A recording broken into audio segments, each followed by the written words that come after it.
Welcome to the Legal Pepper Soup Podcast. We put the pepper soup in the podcast because with each episode we dish up and serve extra hot legal topics for your consideration and consumption. Our aim is to dissect the issues, get straight to the point, and provide useful legal information and advice. Is that crystal clear like the biblical take mene you fasting? We like to keep it simple. We want to ensure that only legal migrants have access to the labour market, free health services, housing, bank accounts and driving licences. And this is not just about making the UK a more hostile place for illegal migrants, it is also about fairness.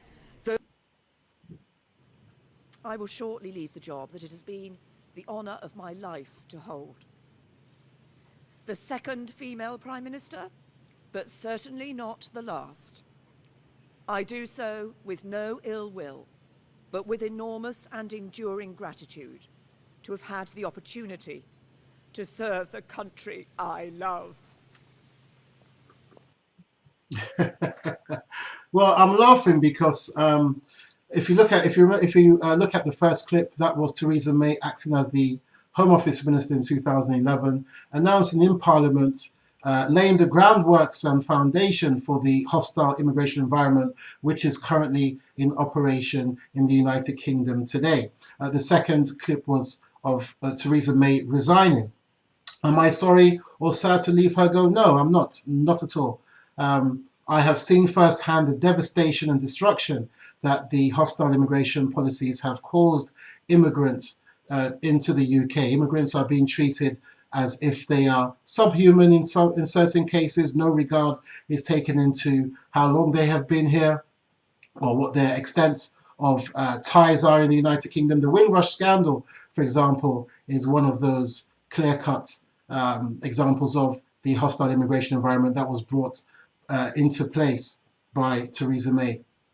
Now, the object of today's episode is, and what I want to discuss, visitor visa applications. Around about 20%, 1 in 5 of visitor visa applications are refused, and there are common mistakes that people can avoid in order to keep down or to increase the chances of success if you're making those kinds of applications. And it's a general visitor visa I'm going to deal with today, a standard application.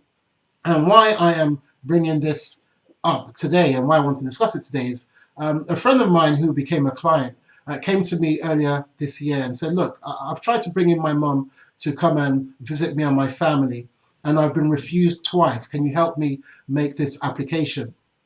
We made the application in January and that was also refused, but we made another application in March and that was granted. But let me give you some feedback, some background into my friend / client's circumstances. Now, he's a Nigerian national, he's married to a British citizen, they have 2 children. One is age 3 and the second child was just a few months old. Now, the mother has never been to the UK, the mother is in her 70s, she's retired, and is widowed. So he thought, you know what, why don't you just come and visit us, come at the same time, because he was having a 3rd birthday party for his child, his son, and he wanted his mum to come and visit them in England to see how they're living, and also for the mum to, have like a tourist sort of visit where she could go and look at Buckingham Palace and visit the sites. As I said, she's in her 70s and had never been to England before. Now, they'd refused her twice, and when we made the application in January, it was refused again. Now, the main reasons why the applications were refused twice before he came to me was that the entry clearance officer didn't believe she would go back at the end of her visit, and that's called, the genuine intention to return. And that's one of the main reasons why visitor visas are refused, because how do you prove an intention? Now, the reason why the first application that we made, which was their 3rd application, was refused was because he didn't tell me that when he submitted his paperwork, his bank statements, he actually included his current account statement, which showed that he was overdrawn. And the the entry clearance officer latched onto that and then said, well, not only do we not believe that your mother or that his mother was not going to go back at the end of her visit, they didn't believe that there were sufficient funds, resources for her to cover her stay while she was in the UK. So let's look into that refusal letter itself. So, and the reason why we're going to look into this refusal letter is because it covers most of the normal reasons. It's one of the most common reasons. It covers most of the common reasons, I should say, that these type of applications are refused. So I'll look at it. I've obviously redacted his name and anything that can identify him for confidentiality, of course. But let's read the decision. It says, I have refused your application for a visit visa because I'm not satisfied that you meet the requirements of paragraphs V 4.2 and V 4.3 of Appendix V, because you state you intend to visit the UK for 1 month and 1 day to attend your grandson's 3rd birthday party. You state you're retired and receive £3,168 from family per year. On your application form, you state you're planning to spend £1,200 and that your son will be funding the visit by the full amount.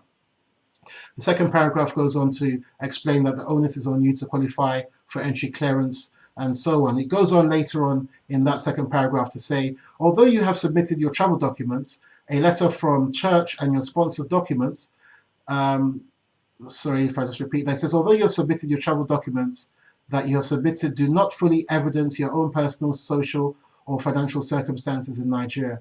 In the absence of such evidence, you have not satisfied me that your circumstances are as stated.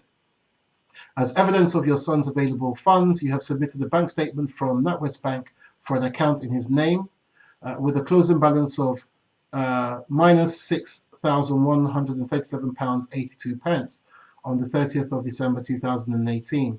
Due to the account being overdrawn, I'm not satisfied that your son has sufficient funds to cover all reasonable costs in relation to your visit. Therefore, your application is refused under paragraph V 4.3c of the immigration rules. In light of all of the above, I'm not satisfied as to your intentions in wishing to travel to the United Kingdom or that you will leave the UK at the end of your visit. Furthermore, I am not satisfied that you have sufficient funds to cover your costs while in the UK without working or accessing public funds. Your application for a visit visa has been refused under paragraphs V 4.2a, C, and E. Now, this visa, this refusal, I should say, is sort of common. The V 4.2a, C, E, and V 4.3. Now, this might sound like a lot of gobbledygook at the moment, but let's have a look at the visitor visa rules and what they actually say. Now, you can access the visitor visa rules through the .gov.uk website. And let's look into the eligibility requirements for visitors. And down here you can see what the rules say, what V 4.2 and V 4.3 says. Now, V 4.2 says, the subheading is genuine intention to visit. The applicant must satisfy the decision maker that they are a genuine visitor. This means that the applicant will leave the UK at the end of their visit.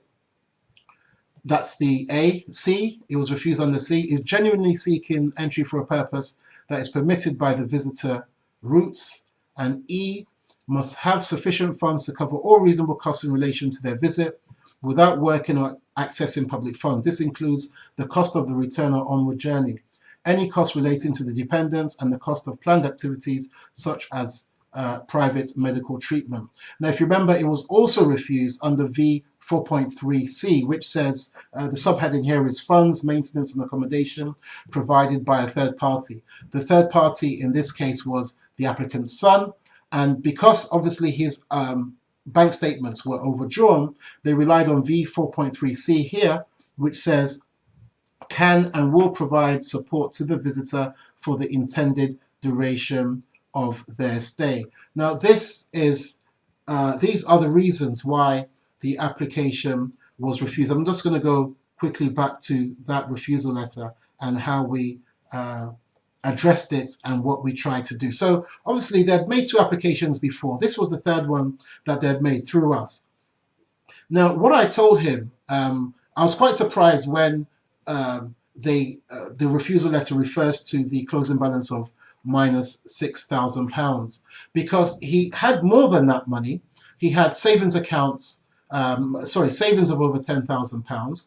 But he thought when he submitted those applications, when he submitted the documents in support of the application, that the entry clearance officer would see that he's working, that he earns over £50,000 a year, that he's managing his money well, and that there's no reason why they would refuse it. Now, I didn't know he was going to submit the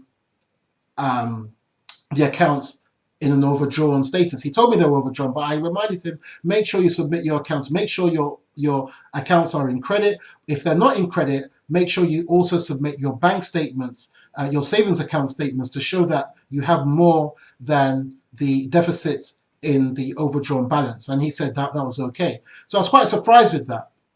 So we said, you know what, let's make this application again. So we made the application again in March. And we said, look, we're going to address this refusal letter properly.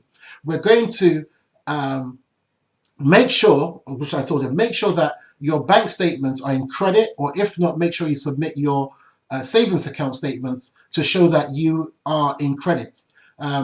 And we will deal with the personal, social, and financial circumstances, which is a reason why lots of these applications are refused generally. So what we did was we enclosed more information about the mother's circumstances. Even though she was retired, she owned land, she had a savings account, she was receiving money from her children who were in Nigeria. We provided all the information in relation to the children in Nigeria, her grandchildren in Nigeria, what she was actually doing. We showed that she was a member of the community. She attended church regularly. There was no reason at all for her not to give that all up just to live in England illegally or lawfully. Why would she overstay her visa? So I told him, look, we'll make this application as long as you submit your bank statements to show that you have enough credit in your bank account. If the application is refused, then we can challenge it. Now, Vista visa applications can only be refused by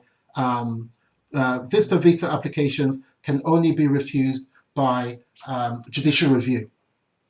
But there's no point making an application for judicial review if your initial application for a visitor's visa has been very weak, if it was lacking, because first of all, judicial review costs a lot of money to do, and also it should be used as a means of last resort. So if there have been problems, or if you haven't addressed certain issues with your visitor visa application, my advice would always be to reapply.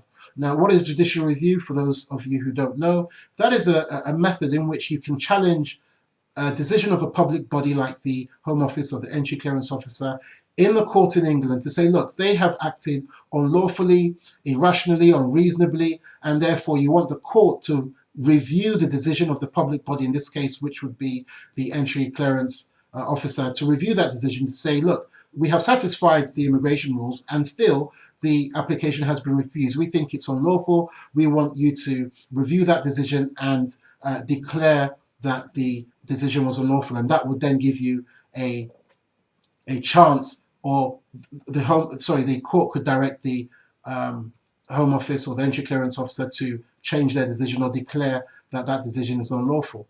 Because there's no right of appeal for visitors' visas, this is the only way in which you can challenge a refusal for a visitor's visa. So it's important, because and one thing that I haven't mentioned again is that it costs thousands of pounds. It's extremely expensive. So it's important that you get all your ducks in a row. You make sure that you cover all your bases and you don't leave anything to chance. Because as I said, if you look at the visitor visa application rules in relation to the eligibility requirements, you have to show a genuine intention to visit. How do you prove an intention?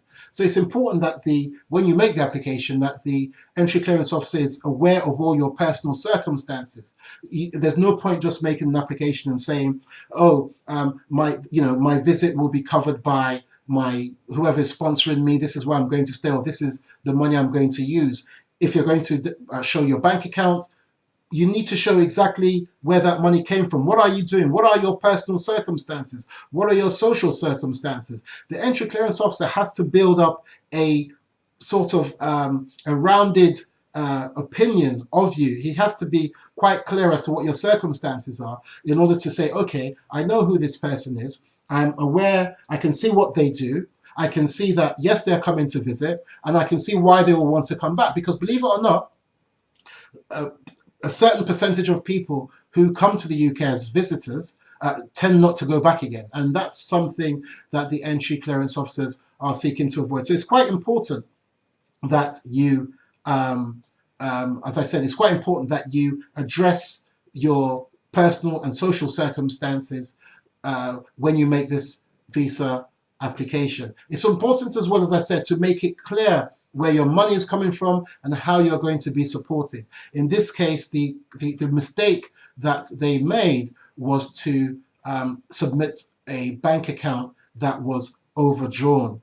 And even though he was well-to-do, even though he's working, as I said, earning more than £50,000 a year, even though he had the savings account, because he didn't submit the savings account and provided no explanation in relation to the overdrawn account, the entry clearance officer refused that application. Now, sometimes people have asked me as well, how do I, I don't know what to do. I get this query all the time. I don't know what to do. How do I make a visa application? Now, most visa applications now are made online. What you'll need to do is to go to the .gov.uk website. It kind of looks like this. You can, if you type in www.gov.uk, it'll take you to this website. You then need to go to citizenship and living in the UK. And if you scroll down here, you'll see visas and immigration. You click there. In this particular instance, we're looking at visit the UK, so you'll click that. And on this menu, you'll see various types of visits you can do. You can undertake if you want to come to the UK. In this particular episode, we're talking about visit visas to see family or friends, for a holiday. And so you click that. Am I right there? Wait, hold on. I go back to visit the UK. So I'm looking. I'm looking for choose a UK for a choose a UK visit or short stay visa. That's the one we're looking for. So we're looking for a standard visit visa. You can click that, and it tells you that you can stay up to 6 months. The cost is £95 for a 6-month single visa. If you click that, it then gives you the general overview of what a standard visitor's visa is, what the eligibility requirements are, the documents you need to provide. If you click that, it will give you an idea as to what documents you need to provide, and it will then allow you to, under apply here, if you click that, this is the part of the form that you actually make the application. So if you scroll down there, it says apply from outside the UK online. You simply click on apply now. You click the language in which you want to make the application. Here is English. I want to make this application, for example. You click next again. And say, for example, in this visa application, you would then, for example, if you're applying for Nigeria, you just click, you just type in Nigeria there, and you click next, and then it tells you must check the available biometric enrollment locations. When you make a visitor's visa application, you have to submit your biometrics, which is your eye scan, fingerprints, and so on, and they will tell you what locations you can do this in your country before you make the application. So it says, it gives you the options here, whether you have checked the biometric locations and whether you can travel to them. And if you're able to do that, you simply just click here and say, I've checked the available biometric enrollment locations and I can travel to a location in my selected country. You click next. It gives you more information about UK visitors visas. You can't use this. It tells you if you're a diplomat or an official, or if you're exempt from immigration controls. And it tells you, it gives you some information again before you start. If you're going to be in the UK for more than 6 months, you have to have a tuberculosis. You have to have a TB test. I find that word a bit difficult to pronounce sometimes, but a TB test. So let's leave it like that. It explains to you as well how to complete the application online, and then you just simply click Start Now, and then it takes you into this page here, where you will register your email address, create a password, and then you will then proceed to make that application. Now, that is how you make an application online. I have mentioned before what you need to do. If you've made an application and you've satisfied all the requirements and you feel that you are unjustly and unfairly being refused a visitor's visa, the only option you have is to apply for judicial review.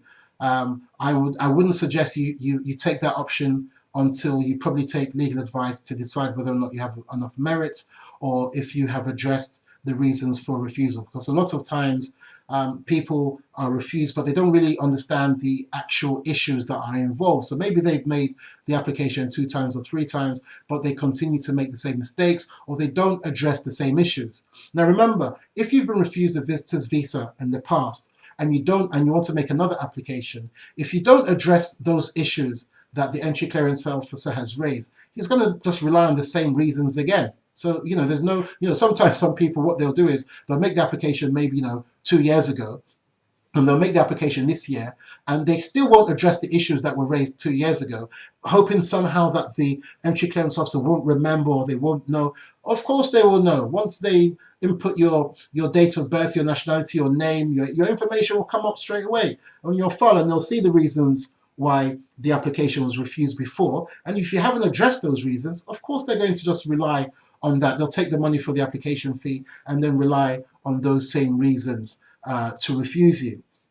Okay, so if you have any queries in relation to this episode, in relation to visitor visa applications, please, you can contact me using any of the information you can see on the screen. My name is Obi. Oh yeah, before I forget, we are going to start streaming live within the next few days or weeks or whatever. So just, I will keep you updated. I will provide some information through social media and on our website as to when we're going to start streaming live, and we'll just tackle topics, and I'll expect you hopefully to raise any questions and we can just deal with them online and have a good old chin wag while we are live.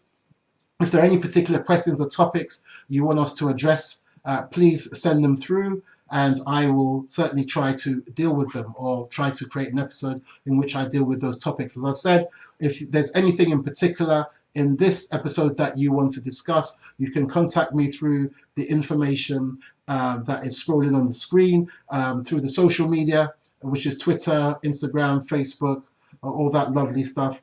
I'm sure we're on LinkedIn. We are on LinkedIn. But as I said, thank you very much indeed for watching. My name is Obi Wokeji signing out. And remember, ignorance of the law is no excuse.